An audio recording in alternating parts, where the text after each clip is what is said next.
a solicitor.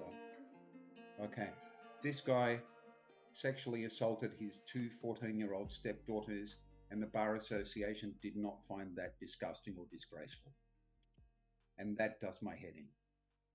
So practicing without a practicing certificate is dishonorable and disgraceful. Sexually assaulting two 14-year-old girls who are the daughters of your partner, no, that's not disgraceful or dishonorable.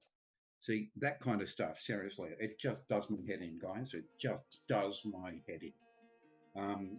Hopefully, they wouldn't make the same decision now. But you know what? This decision was actually made after